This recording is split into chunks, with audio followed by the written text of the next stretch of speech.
¿Qué tal? Un gusto saludarles. Soy Raimundo Tenorio y me da mucho gusto darle la bienvenida a este espacio de conversación del Sistema Mexiquense de Medios Públicos, hoy con el subgobernador Jonathan Heath del Banco de México.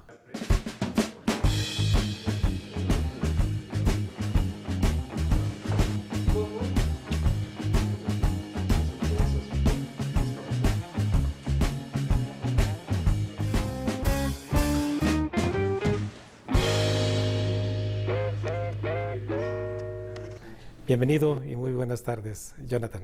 Muchísimas gracias. Un placer estar aquí contigo. Gracias. Y bueno, cuando me refería justamente a este recinto laboral tuyo, un edificio que ya va para los 100 años para Banco de México, entre tres. Así es. Bueno, tres el Banco de México, pero el edificio se inauguró en el 1927. Ah, bien, sí, mira qué bien. Pero ya se abrió al público. Ahora tenemos un museo abierto al público en la planta baja y en el mezanín para que todos los mexicanos puedan conocer este edificio histórico. Histórico, por cierto, sí. Y a 3 años de un centenario en el que todos los mexicanos sabemos que el Banco de México está en nuestros bolsillos, ¿verdad? Con los billetes y las monedas que circulan todos los días. Jonathan, a 28 años de este joven Banco de México como autónomo, realmente en aquel 1994, ¿México requería un organismo autónomo como Banco de México? Definitivamente. Hay que recordar que veníamos de la famosa década perdida, inflaciones que promediaban en 2 dígitos, pero en momentos llegaron a ser de 3 dígitos. Teníamos un problema de inflación derivado de una dominancia fiscal. Entonces se requería que tuviéramos un banco autónomo precisamente para cortar los lazos de esa dominancia fiscal que estaba causando tanta inflación y tanta inestabilidad en el país. La crónica que has hecho en libros, en artículos que hemos leído, te hemos seguido siempre la huella, particularmente aquel libro de La maldición de las crisis sexenales. Así es, exactamente, ahí es el recuento, que pues cada sexenio terminamos una crisis y cada uno parecía peor que el anterior, y pues como que era el cuento de no acabar, y precisamente creo que la autonomía del banco fue una de las gran contribuciones a la estabilidad que hemos tenido ya en el último par de décadas. Moviste mucho en 1994 las conciencias como la de tu servidor, con un artículo también que escribiste que se denominó La devaluación del peso en 1994. Y nuestro Banco de México recién niño, como organismo autónomo en el 95, ¿qué te deja aquel artículo que escribiste? No, pues me acuerdo muy bien porque la autonomía del banco empezó el 1 de abril de 1994, 9 días después del asesinato de Luis Donaldo Colosio, aquel famoso 23 de marzo. Y en el mes de abril pues, salieron una cantidad histórica de dólares del país, justamente cuando estaban haciendo la autonomía del banco. Y había una necesidad realmente de arreglar una gran cantidad de desequilibrios, que como sabes ya hacia el final del 94, la famosa devaluación del 94, los famosos errores de diciembre, ¿no? Pues la inflación regresó, ya lo habíamos bajado a 7% y pues subió a 52% en el 95. Sí, incluso fue un año 95, leyendo aquellas crónicas que escribías, de verdad muy, muy colapsantes para nuestro sistema financiero y particularmente para el Banco de México. Recordarás incluso que se llegó a hablar de un consejo monetario, de dolarizar. Me acuerdo, el famoso profesor Steve Hank, creo que era el que lo proponía, porque ya lo estaban haciendo en Argentina y en algunos otros lugares. Pero viendo la experiencia de Argentina y algunos otros países, qué bueno que no lo hicimos, porque al final el tropiezo de ellos fue todavía peor. Sí, ya lo creo. Como profesor, en ese entonces que transitabas justamente también estando como jefe economista de muchos grupos financieros, particularmente en la docencia, tus alumnos, ¿qué te demandaban como profesor? Pues yo creo que lo que más demandaban era entender a la economía y tener como que los instrumentos para poder hacer el análisis. En la mayoría de las carreras de economía nos dan muchas piezas, nos dan las piezas de finanzas públicas, de teoría monetaria, de micro, macro, pero no nos enseñan a armar ese rompecabezas. Y entonces yo entendí, y de ahí incluso años después nació el libro pero que nació de las clases que empecé a armar, y era enseñarle a los alumnos, ya no darles más piezas, sino simplemente enseñarles a armar ese rompecabezas, que era entender a la coyuntura del país, a través de entender bien qué era lo que significa cada indicador y cómo utilizarlo para entender la realidad de México. En esa estancia entonces que tuviste esa en INEGI fue cuando desarrollaste esta producción intelectual. Sí, pero eso ya fue algunos años después. Sí. Yo empecé me acuerdo muy bien, a dar la clase del Seminario de Economía Mexicana y me di cuenta que en vez de simplemente contarles cómo estaba la economía, había que enseñarles a los alumnos que ellos mismos pudieran analizar la economía. Y lo fui desarrollando, y pues varios años después, ya fue en el 2010, 2011, que me fui a hacer mi sabático al INEGI para escribir ese libro, que era un poco la culminación de 15, 20 años de dar clases sobre prácticamente ese tema. Bien, de tus alumnos ahora que sembraste y que has cosechado a muchos egresados de esas universidades donde fuiste profesor, te encuentran, ¿qué te dicen? Pues sí, me da mucho gusto porque la gran mayoría me dice que han leído el libro, es su libro de cabecera y que todavía lo consultan. Pues obviamente pues la culminación de tantos años, terminar, escribir un libro y que sea un libro que realmente ha servido a muchos estudiantes y a muchos profesionistas, pues sí, ha sido uno de mis máximos orgullos. Ya creo que bueno. Vamos a una breve pausa y regresamos con el doctor Jonathan Heath, subgobernador del Banco de México.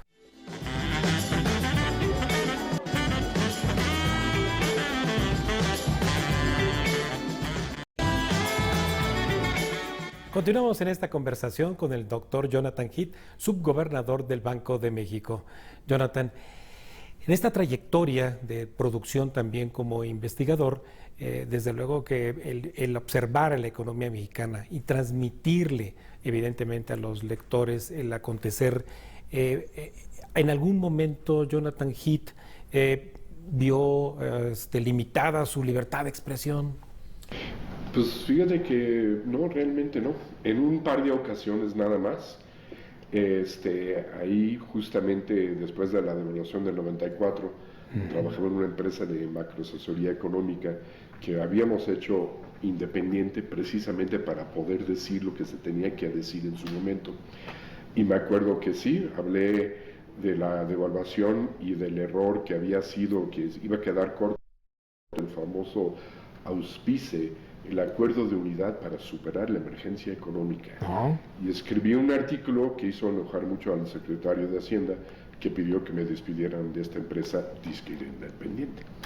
Pero sinceramente, viendo hacia atrás, fue lo mejor que me pudo haber pasado, porque mi credibilidad se asentó y aumentó, y me fue muy bien a partir de entonces. Sí, sin duda que esa credibilidad, evidentemente, pues te ha hecho una figura pública creíble y evidentemente un referente también, sobre todo cuando me refiero en este momento a la academia. Bien, algo que sin duda no podemos pasar por alto en esta, yo llamaría vida y obra de Jonathan Heath, es lo que has hecho también por impulsar el análisis científico con los ciclos económicos. Particularmente tú has empujado mucho en un comité justamente de calificación de los ciclos económicos. ¿En qué va esto, Jonathan?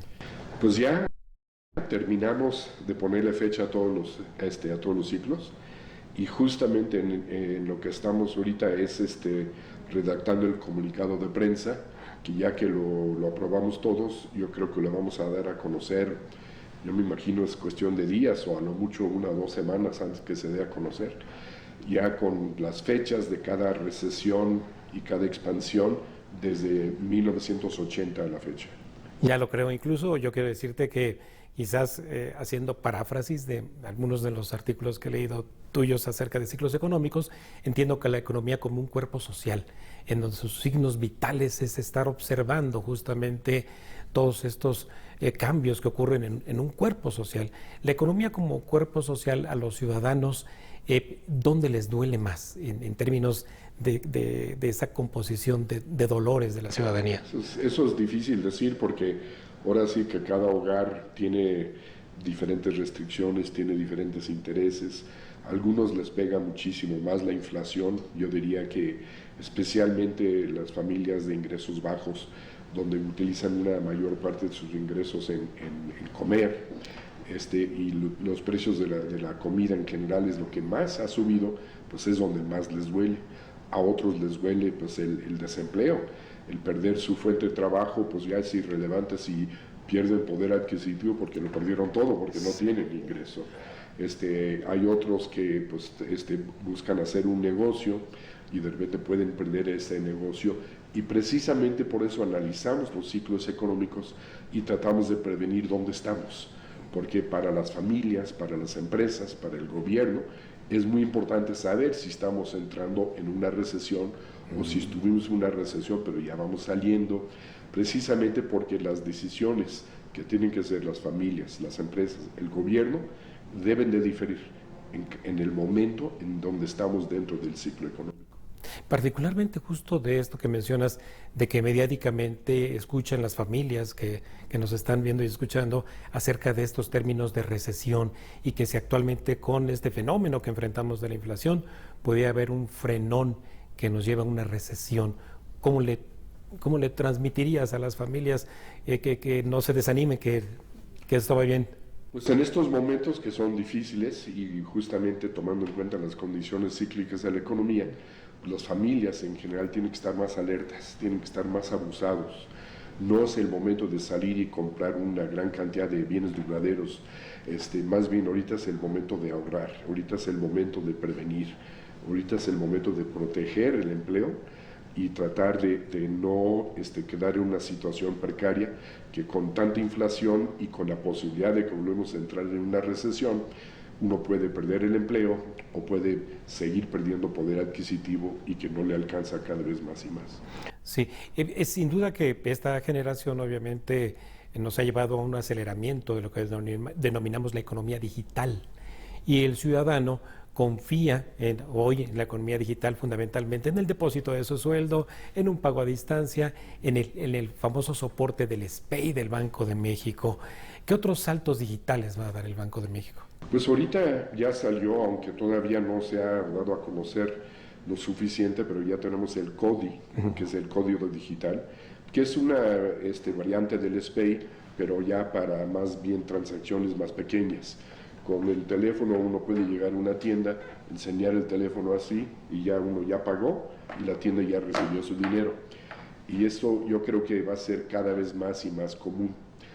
La diferencia del CODI, a diferencia de otros sistemas de pago que han desarrollado por ahí, es que el que desarrolló el Banco de México no permite el cobro de comisiones.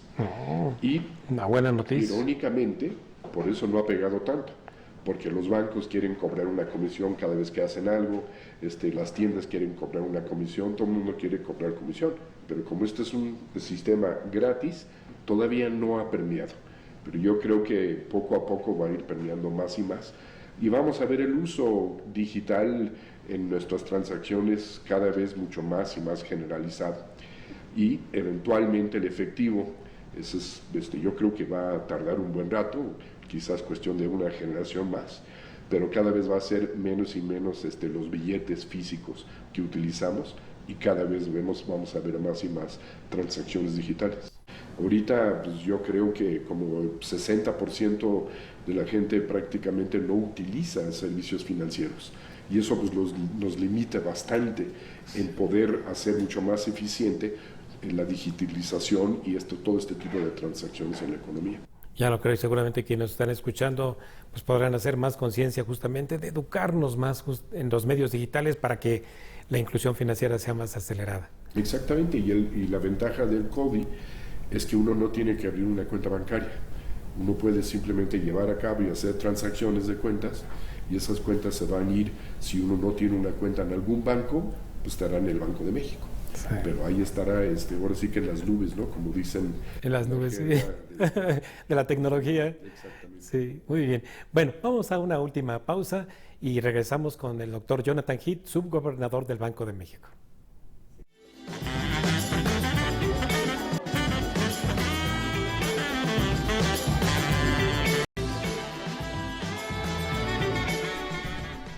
Continuamos en esta conversación con el doctor Jonathan Heath, subgobernador del Banco de México.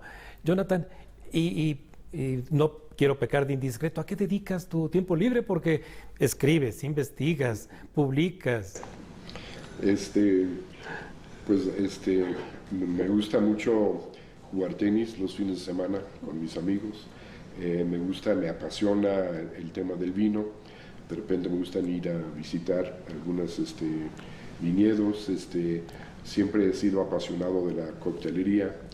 Es algo que tengo desde hace mucho tiempo. Pues son algunas de las cosas que hago en mis tiempos libres. Bueno, al inicio de esta conversación, en la introducción, pues le compartí a la audiencia que estamos ante un gran mexicano que tiene sobre sus hombros y obviamente sobre la Junta de Gobierno del Banco de México grandes decisiones que afectan nuestro quehacer todos los días. Entonces, hemos hablado justamente de esos ciudadanos que están ahí padeciendo este fenómeno inflacionario. ¿Cuánto más podríamos seguir padeciendo este enfrentamiento con este enemigo? Este brote inflacionario ha sido de los más complejos, de los más complicados que hemos visto en mucho tiempo, porque es un fenómeno global, es un fenómeno que sus raíces vienen de todas las restricciones sanitarias que se introdujeron durante la pandemia. Hubo una gran cantidad de disrupciones de cadenas de producción a nivel mundial. Muchos de estos problemas no solamente fueron globales, sino incluso aquí también locales. Y hubo una gran cantidad de distorsiones, tanto por el lado de la producción, la oferta, como por el lado de la misma demanda de los hogares. Los hogares empezaron a gastar en una forma diferente durante la pandemia, demandando más bienes y menos servicios y toda una serie de cosas que pues sí, introdujo una gran serie de distorsiones que pues hemos batallado mucho para terminar de entender y tratar de ver hasta dónde y cuánto tiempo va a tardar en poder realmente resolver y pues volver a tener una estabilidad como la que teníamos antes. Sobre todo una crisis inédita si la vemos hacia atrás, con las crisis del subprime, con las crisis obviamente de escasez misma que ha habido de materias primas. Exactamente. El Banco de México está preparado para otra serie de crisis todavía desconocidas. Pues bueno, lo que tenemos que hacer es demostrar y que la gente y los hogares y las empresas y todos vean que estamos tratando de hacer todo lo que podemos. Y la credibilidad es una parte esencial de nuestra labor. Tenemos que tener esa credibilidad, tenemos que asegurar que las expectativas de inflación del mediano o largo plazo es de una estabilidad para todo el mundo, y así se va a entender que pues estos brotes inflacionarios pues no tardan por acabarse. Algunos van a tardar más que otros van a ser más complejos, pero pues siempre vamos a encontrar cómo controlarlos eventualmente. Sí, sobre todo esto último que comentas es fundamental porque pues no se debe confundir que Banco de México va a controlar precios de ninguna manera, va a incidir en que ese fenómeno no nos afecte. Exactamente, esa es justamente la idea. Para poder realmente terminar con este brote inflacionario, son cuatro factores muy importantes. Sí. El primero es nuestra propia política monetaria, que estamos haciendo todo lo que podemos, pero como ya dije, pues por sí solo no es suficiente, porque es un fenómeno mucho más complejo que allá. El segundo, pues es la ayuda que puede dar, por ejemplo, el gobierno federal a través de su programa de PASIC, poniendo topes a los precios de la gasolina. El tercero, porque es un fenómeno importado, necesitamos que se controle a nivel mundial, especialmente a nivel de Estados Unidos, que es donde más estamos ligados, donde más importamos, y necesitamos que la Reserva Federal aplique la política monetaria adecuada para que controlar su inflación, la cual va a ser una condición necesaria para que nosotros veamos nuestra inflación bajar, pero todavía no es suficiente. Y el cuarto factor, paciencia y suerte. Suerte en el sentido de que no tengamos más choques de oferta y problemas que hemos tenido. Entonces tenemos que tener algo de suerte viendo hacia el futuro, de no tener este tipo de choques no anticipados. Y paciencia, porque tarde o temprano estos brotes inflacionarios se terminen por resolver. Sí. En este caso necesitamos que a nivel mundial se reconstruyen todas las cadenas de suministro para que vuelva a la normalidad y que ya la oferta y la demanda a nivel global sean consistentes con una estabilidad de precios. Y en estos 4 subyace también una preocupación también que trae la población con una variable que siempre ha sido hasta de impacto psicológico, Jonathan, el tipo de cambio. Claro. Hasta ahorita hemos tenido suerte porque hemos tenido un tipo de cambio relativamente estable, tomando en cuenta pues todas las disrupciones y todos los problemas que ha habido, desequilibrios a nivel mundial. El tipo de cambio se ha mantenido relativamente estable, girando alrededor un poco menos de los 20 pesos por dólar.